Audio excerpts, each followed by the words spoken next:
अक्लमंद Vasilisa और बाबा यागा। एक बार की बात है, एक बूढ़ा अपनी बुढ़िया पत्नी और अपनी बेटी वासिलिसा के साथ रहते थे। एक बार वह बुढ़िया बहुत बीमार पड़ गई, तो एक दिन उसने अपनी बेटी को बुलाया और उससे कहा, बेटी, मैं बहुत जल्द ही मरने वाली हूँ, इसलिए जो मैं कहती हूँ तू उसको ध्यान से सुन। इसके बाद उसने अपनी चादर के नीचे से एक छोटी सी गुड़िया निकाली और उसे वासिलिसा को देते हुए कहा, देख, तू इस गुड़िया को रख और इसकी बहुत अच्छी तरह से देखभाल करना और किसी और को इसके बारे में बताना नहीं। जब भी तुझे किसी चीज़ की ज़रूरत पड़े तो इस गुड़िया को कुछ खाना देना और उससे सलाह मांगना। यह तुझे बताएगी कि तुझे क्या करना है। इसके बाद माँ ने अपनी बेटी को प्यार से चूमा और आंखें बंद कर ली।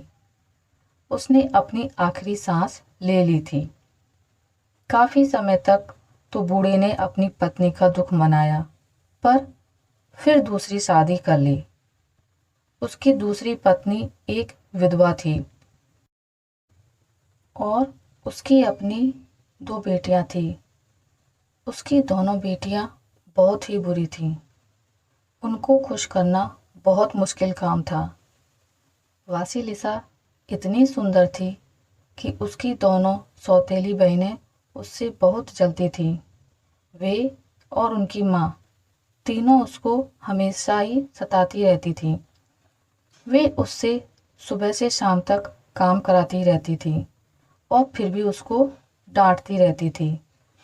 वह हमेशा यही चाहती थी कि हवा से उसका चेहरा खराब हो जाए, या फिर धूप में सख्त हो जाए, या फिर बारिश में काला पड़ जाए। पर फिर भी वासिलिसा उन सबके ये ताने चुपचाप सहती रहती और अपना सारा काम समय पर पूरा कर लेती। उसकी सौतेली बहनें क्योंकि कोई काम नहीं करती थीं, वे बहुत मोटी और बदसूरत होती जा रही थीं, जबकि वह दिन ब दिन ही नहीं बल्कि हर घंटे सुंदर और सुंदर होती जा रही थी। उसकी गुड़िया उसकी जब तब बहुत सहायता करती। रोज सुबह वासिलिसा गाय का दूध निकालती और उस गुड़िया को देती और कहती, छोटी गुड़िया, सुन मेरी प्यारी, मैं अपनी सारी मुश्किलें तुझे सुनाती हूँ। और रात को जब सब सो जाते तो वह अपना दरवाज़ा बंद कर लेती और गुड़िया को अपनी बाहों में झुलाती। वह उसको अपने खाने में से बचा हुआ खाना खिलाती और फिर गाती, छोटी गुड़िया, सुन मेरी प्यारी, मैं अपनी सारी मुश्किलें तुझे सुनाती हूँ। फिर वह उस गुड़िया से कहती कि वह कितनी दुखी है, कैसे उसकी सौतेली माँ और सौतेली बहनें उसको हमेशा डांटती रहती हैं। वह गुड़िया पहले तो खाती पीती, फिर उसको तसल्ली देती और उसका रोज का काम भी करा देती। जब वासिलिसा छाया में बैठकर अपने बालों में फूल गूंदती तो वह गुड़िया उसकी फूलों की क्यारियां साफ कर देती। उसकी रसोई घर में आग जला देती, उसके घर के फर्श झाड़ बुहार देती, उसका नाश्ता बना देती और वह भी सब पलक झपकते ही। यही नहीं बल्कि वह गुड़िया उसको कुछ ऐसी पत्तियां भी देती जिनको लगाने से उसकी खाल सूरज की धूप, हवा और बारिश से बची रहे। इससे वह और ज़्यादा सुंदर होती जा रही थी। एक दिन पतझड़ के मौसम में वासिलिसा का पिता बाजार गया। उसको वहाँ कई दिन तक रहना था। उस रात जब अंधेरा हो गया तो बहुत जोर की बारिश पड़ने लगी। बारिश की बूंदें खिड़कियों पर जोर जोर से पड़ रही थीं। हवा भी बहुत तेज बह रही थी। वह हवा गुफाओं में जाकर बहुत तेज आवाज़ कर रही थी। सौतेली माँ ने तीनों लड़कियों को एक एक काम सौंपा। सबसे बड़ी वाली लड़की को उसने कढ़ाई का काम दिया।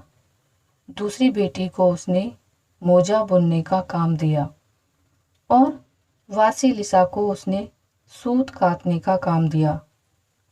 जहाँ वे तीनों लड़कियाँ बैठी बैठी अपना काम कर रही थीं, वहाँ उनकी माँ ने कोने में केवल एक बिर्च के पेड़ की शाख जलती छोड़ दी और सोने चली गई।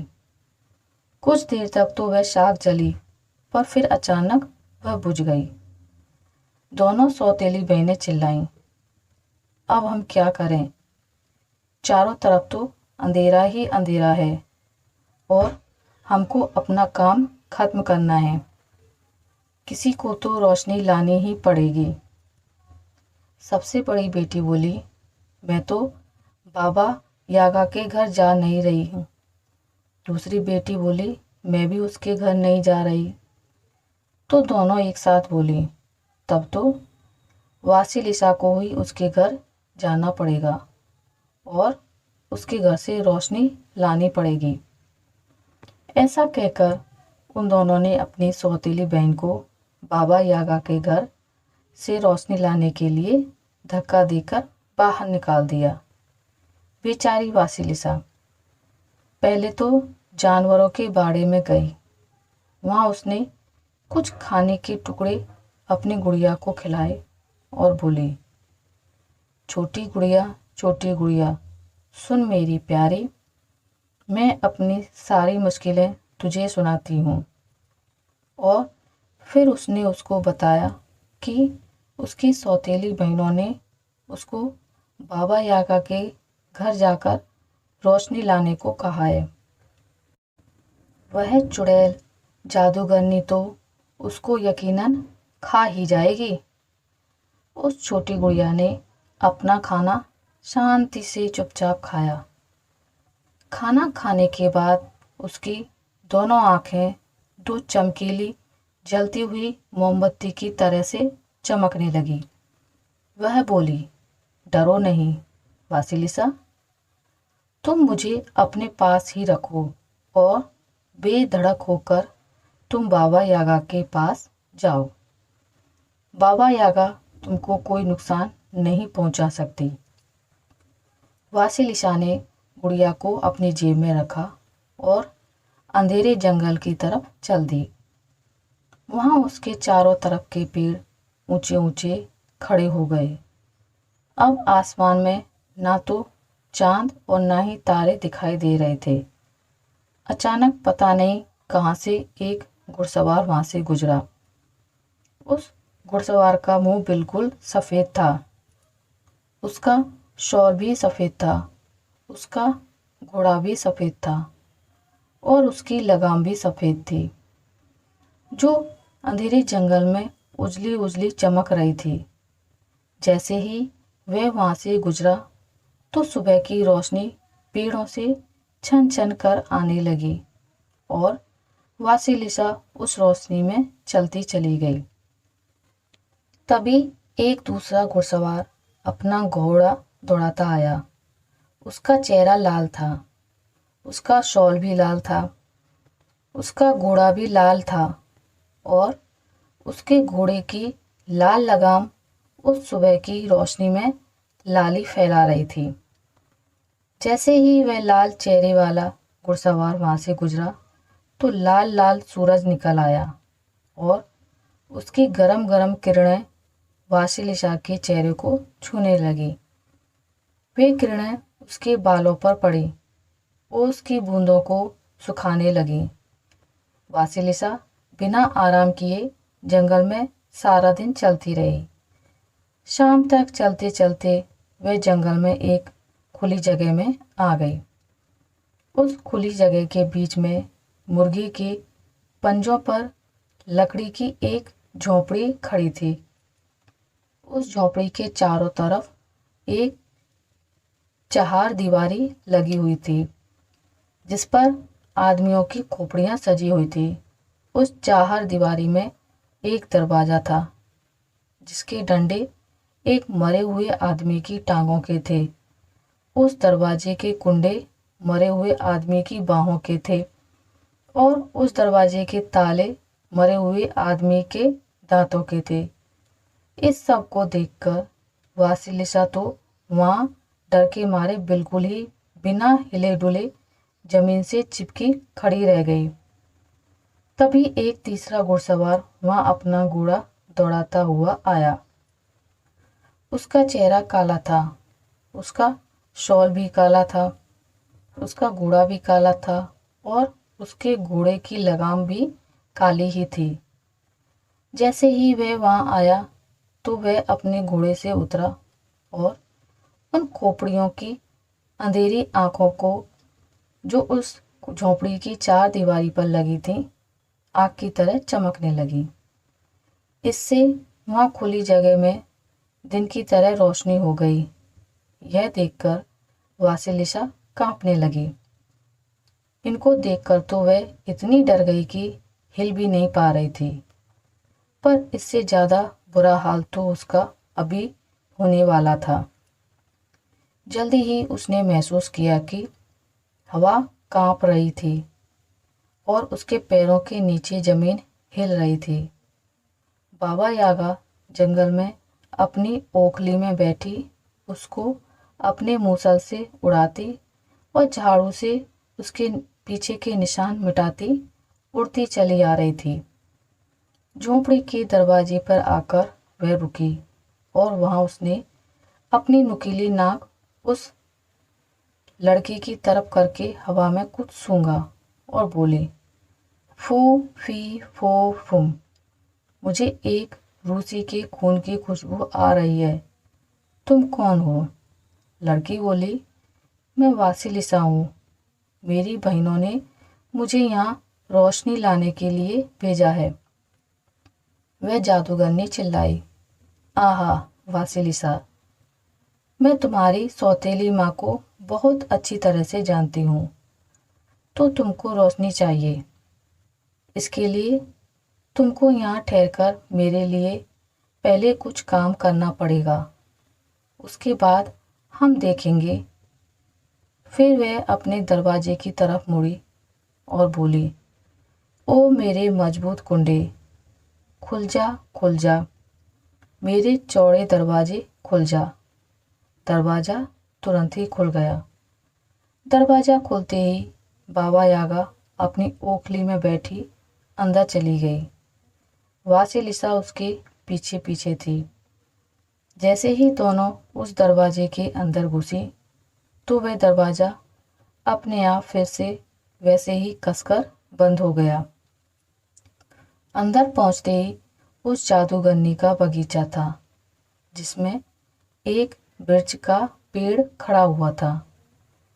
वह बिरछ का पेड़ वासिलिसा की आंखें निकालने के लिए नीचे की तरफ झुका तो जादूगरनी चिल्लाई, उसको छोड़ दे। मैं बाबा यागा उसको यहाँ लेकर आई हूँ। पेड़ ने उसको छोड़ दिया। वे आगे चले तो झोंपड़ी के दरवाजे पर एक बहुत ही भयानक कुत्ता लेटा हुआ था। वह उस लड़की को देखकर उसको काटने दौड़ा। जादूगरनी वहाँ भी चिल्लाई, ओ कुत्ते, उसको छोड़ दे। मैं बाबा यागा उसको यहाँ लेकर आई हूँ। यह सुनकर कुत्ते ने भी उसको छोड़ दिया। दोनों घर में अंदर घुसी तो अंदर एक काली बिल्ली वासिलिसा को खरोचने के लिए दौड़ी। जादूगरनी उससे भी चिल्लाकर बोली, छोड़ दे उसको। ओ बिल्ली, मैं बाबा यागा उसको यहाँ लेकर आई हूँ। फिर वह वासिलिसा से बोली, तुम देख रही हो ना वासिलिसा, तुम मुझसे ऐसे ही नहीं बच सकती। मेरी बिल्ली तुमको खरोंच लेगी, मेरा कुत्ता तुमको काट लेगा, मेरा बिरछ का पेड़ तुम्हारी आंखें निकाल लेगा और मेरा दरवाज़ा तो तुमको अंदर ही नहीं आने देगा। अंदर जाकर बाबा यागा पत्थर के बने एक चूल्हे पर जाकर लेट गई और अपने रसोई घर से चिल्लाकर बोली, आओ लड़की, मेरा खाना ले आ। तभी एक काली आंखों वाली नौकरानी वहाँ खाना लेकर आई।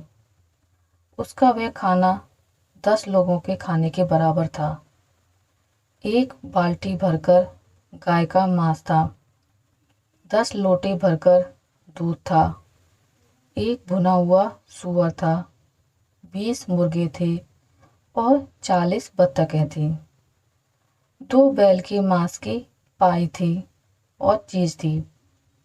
साइडर और घर की बनी शराब थी। एक बैरल बियर थी और एक बाल्टी क्वास थी। बाबा यागा ने वह सब खाना बड़े लालची ढंग से खाया और वासिलिसा के खाने के लिए तो केवल हड्डियां ही बची। खाना खाकर जादूगर ने सोने चल दी।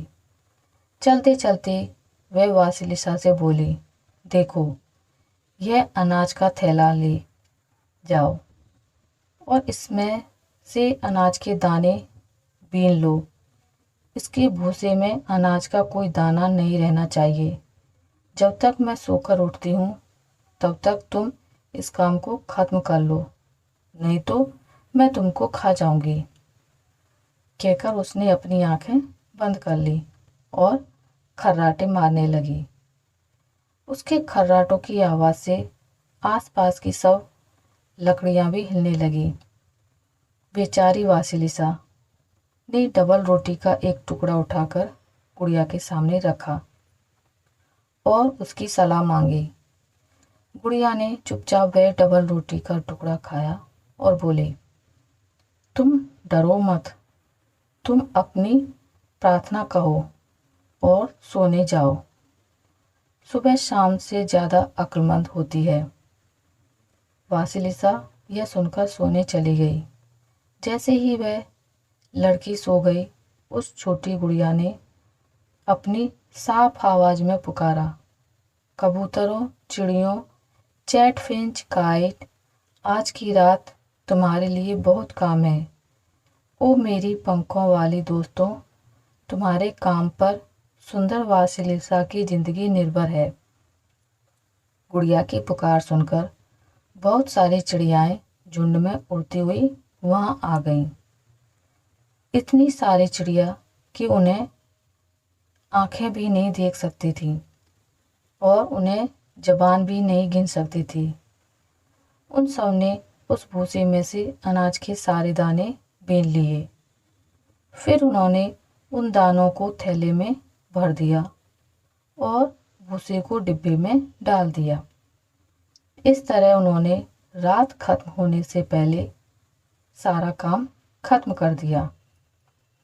जैसे ही वे चिड़िया अपना काम खत्म करके चुकी तो एक बार फिर से वह सफ़ेद घोड़े वाला घुड़सवार आकर गुजर गया और एक नई सुबह हो गई। जब बाबा यागा सुबह सोकर उठी तो उसको तो विश्वास ही नहीं हुआ कि उसका सारा काम खत्म हो चुका है। बाबा यागा फिर बोली, देखो, मैं बाहर जा रही हूँ। तुम वह सफ़ेद लोबिया और पोस्त के बीजों का थैला उठा लो और उनको अलग अलग कर लो। अगर यह काम मेरे लौटने तक नहीं हुआ तो मैं तुमको अपने शाम के खाने में भूनकर खा जाऊंगी। यह कहकर उसने दरवाज़ा खोला और ज़ोर से सीटी बजाई। उसकी ओखली और मूसल तुरंत ही वहाँ आ गए। वह अपनी ओखली के अंदर बैठी और पल भर में ही अपने घर के कंपाउंड में से बाहर निकलकर पेड़ों के ऊपर उड़ने लगी। उसके जाने के बाद वह लाल रंग वाला घुड़सवार वहाँ आया और लाल रंग का सूरज आसमान में निकल आया। वासिलिसा ने फिर डबल रोटी का एक टुकड़ा उठाकर गुड़िया को खिलाया और उससे सहायता मांगी। जल्द ही गुड़िया ने अपनी साफ आवाज में कहा, मेरे पास आओ, ओ घर और मैदान के चूहों, ये बीज चुन दो वरना यह बेचारी मर जाएगी। यह सुनते ही बहुत सारे चूहे दौड़ते हुए वहाँ आ गए इतने सारे कि उन सबको ना तो आंखें देख सकती थी और ना जबान बता सकती थी। उन्होंने दिन खत्म होने से पहले ही अपना सारा काम खत्म कर दिया। जब वे अपना काम खत्म कर रहे थे तभी काले रंग का एक घुड़सवार वहां से गुजरा और रात होने लगी। चारों दीवारी पर लगी हुई खोपड़ियों की आंखें आग की तरह से जगमगाने लगी। पेड़ सनसनाकर हिलने लगे और उनकी पत्तियां हिलने लगी। बाबा यागा वापस आ रही थी। उसने पूछा, क्या तुमने वे सब कर लिया जो मैं तुमसे कहकर गई थी? जी दादी माँ, सब कर लिया। उसका सारा काम खत्म देखकर बाबा यागा तो बहुत गुस्सा हो गई, क्योंकि इसकी तो उसको बिल्कुल भी आशा नहीं थी। पर वह कुछ कर भी नहीं सकती थी, क्योंकि उसका सारा काम तो खत्म हो गया था। वह बोली, ठीक है, तुम जाकर सो जाओ, अब मैं खाना खाऊंगी। वासिलिसा अंगीठी के पीछे फटे कपड़ों पर लेट गई। वह वहाँ लेटी लेटी बाबा यागा और काली आंखों वाली नौकरानी की बातें सुन रही थी। बाबा यागा उससे कह रही थी, अंगीठी जलाओ और उसको खूब गर्म करके खूब लाल कर लो। जब मैं सोकर उठूंगी तो उस लड़की को अपनी अंगीठी में भूनूंगी। उसके बाद वह अंगीठी पर जाकर लेट गई। उसने अपनी ठोड़ी एक अलमारी पर रख ली, अपनी नाक एक बेंच पर रख दी और अपने आप को अपने पैर से ढक लिया। उसने इतनी जोर से खर्राटे मारने शुरू कर दिए कि सारा जंगल हिलने लगा। वासिलिसा यह सब सुनकर रोने लगी। उसने अपनी छोटी गुड़िया अपनी जेब से निकाली और उसके सामने डबल रोटी का एक टुकड़ा रखकर बोली, छोटी गुड़िया, सुन मेरी प्यारी, मैं अपनी सारी मुश्किलें तुझे सुनाती हूँ। गुड़िया ने उसको बताया कि उसको क्या करना है। वासिलिसा रसोई घर में गई और उस काली आंखों वाली नौकरानी के सामने सिर झुकाया और बोली, मेहरबानी करके मेरी सहायता करो। जब तुम अंगीठी जलाओ तो लकड़ी पर थोड़ा सा पानी डाल देना ताकि वे कम जलें। इस काम के लिए तुम मेरा यह सिर का स्कार्फ रख लो। नौकरानी बोली, ठीक है वासिलिसा, मैं तुम्हारी सहायता जरूर करूँगी। आज से पहले मुझे किसी ने कभी कोई भेंट नहीं दी है। मैं जाकर उस जादूगरनी के पैर सहलाती हूँ ताकि वह और देर तक सोए। इतनी देर में तुम यहाँ से जितनी जल्दी हो सके भाग जाना। वासिलिसा ने पूछा, पर क्या वे तीनों घुड़सवार मुझे पकड़कर यहाँ वापस नहीं ले आएंगे? नौकरानी बोली, ओ नहीं, देखो ना, वह जो सफ़ेद रंग का घुड़सवार है वह सुबह है, वह जो लाल रंग का घुड़सवार है वह उगता हुआ सूरज है और वह जो काले रंग का घुड़सवार है वह रात है। वे तुमको कोई नुकसान नहीं पहुंचाएंगे। इस बात से संतुष्ट होकर वासिलिसा झोंपड़ी से भाग ली, पर वह बड़ी काली बिल्ली उसके ऊपर तुरंत ही कूदी। वह उसके चेहरे को खरोंच देती कि तभी उसने उस बिल्ली की तरफ एक पाई फेंक दी। बिल्ली पाई खाने में लग गई और वासिलिसा सीढ़ियाँ उतरने लगी। नीचे उतरी तो बाबा यागा का कुत्ता बाहर निकला। वह उसे खा जाता अगर वह उसको हड्डी न फेंक देती तो। अब वह घर से बाहर जाने वाले रास्ते पर भाग रही थी कि वृक्ष के पेड़ ने अपनी शाखाओं से उसके चेहरे को मारने की कोशिश की, परंतु उसने उनको अपने बालों के एक रिबन से बांध दिया और पेड़ ने उसको बाहर जाने दिया। घर के बाहर जाने वाला दरवाज़ा बार बार खुलता और बंद हो रहा था, तो उसने उसके कब्जों में सुबह की थोड़ी सी ओस लगा दी। दरवाज़ा खुल गया और वह उसके बाहर निकल गई। फिर उसको अपनी बहनों के लिए रोशनी की याद आई, तो उसने चार दीवारी पर से एक खोपड़ी उठाई, उसको एक डंडे पर लगाया और अपने घर की तरफ भाग ली। उस खोपड़ी की आंखों से निकलती हुई चमकती हुई रोशनी उसको उसके घर का रास्ता दिखा रही थी। इस बीच बाबा यागा जाग गई। उसने देखा कि लड़की तो भाग गई।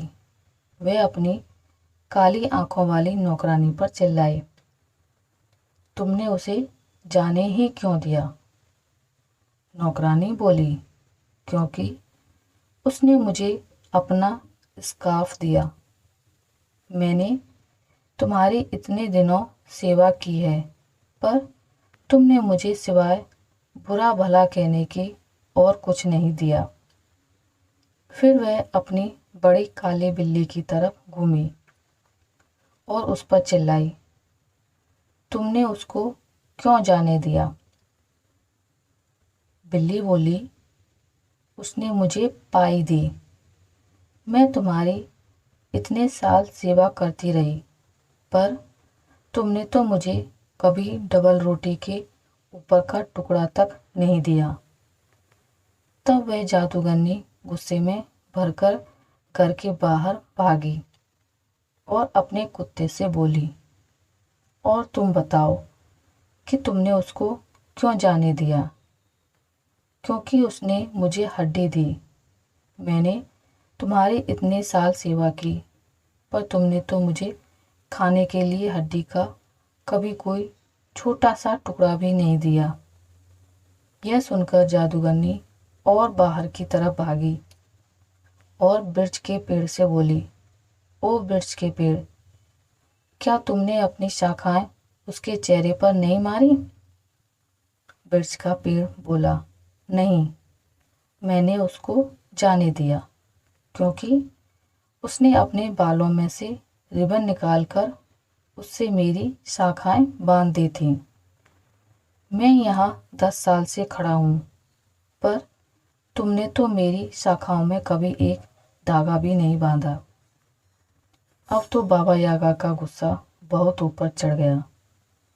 वह भागी भागी दरवाजे पर गई और उस पर चिल्लाकर बोली, दरवाजे दरवाजे, क्या तुमने उसको नहीं रोका? दरवाज़ा बोला, नहीं, मैंने उसको नहीं रोका। मैंने उसको जाने दिया, क्योंकि उसने मेरे कब्जों में ओस लगाई थी। मैंने तुम्हारी इतने साल सेवा की है, पर तुमने तो उन पर कभी पानी भी नहीं छिड़का। बाबा यागा गुस्से में भरकर उड़ चली। उसने अपने कुत्ते और बिल्ली को पीटा, नौकरानी को कोड़े मारे, वृक्ष के पेड़ को काटा और दरवाजे को तोड़ा। पर यह सब करते करते वह इतना थक गई कि वह उस लड़की के बारे में बिल्कुल ही भूल गई। इस बीच वासिलिसा उस खोपड़ी की रोशनी में अपने घर भाग गई। अगले दिन सुबह सवेरे वह अपने घर पहुंची, तो वहां जाकर उसने देखा कि वहां तो अभी भी कोई रोशनी नहीं थी। उसकी सौतेली माँ और बहनें उसको दरवाजे पर ही मिल गईं। वे तीनों उसके ऊपर एक साथ चिल्लाईं, अरे तू तो किसी काम की नहीं, कहाँ रह गई थी तू? और वह खोपड़ी उसके हाथ से छीनते हुए वे उसको घर के अंदर ले गईं। उसको घर के अंदर ले जाते ही एक अजीब सी घटना घटी। उस खोपड़ी की चमकती हुई आंखें वासिलिसा की सौतेली माँ और बहनों के ऊपर जम गई और उनकी रोशनी उनके अंदर घुसती चली गई। उन्होंने अपने आप को बचाने की कितनी कोशिश की, पर वे आंखें उनका पीछा करती ही रहीं। इससे वे तीनों जलती रहीं, काली होती रहीं, जब तक कि वे पूरी की पूरी जल नहीं गईं। केवल वासिलिसा ही बची रही। अगली सुबह वासिलिसा ने वह खोपड़ी ली और उसको बगीचे में गाड़ दिया। कुछ समय बाद वहाँ गहरे लाल रंग के गुलाब का एक पेड़ उग आया। उसी दिन वासिलिसा का पिता बाजार से घर वापस लौटा और वासिलिसा से सारी कहानी सुनी तो वह अपनी उस बुरी पत्नी और उसकी दोनों बिगड़ी हुई बेटियों से छुटकारा पाकर बहुत खुश हुआ। उस दिन के बाद वासिलिसा और उसके पिता दोनों शांति से रहने लगे। वासिलिसा उस गुड़िया को अभी भी अपनी जेब में रखती, क्या पता उसको कब उसकी ज़रूरत पड़ जाए।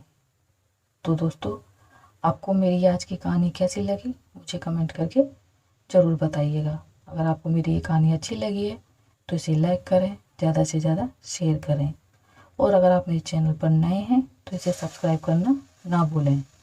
मिलते हैं एक नई कहानी के साथ, तब तक के लिए नमस्कार।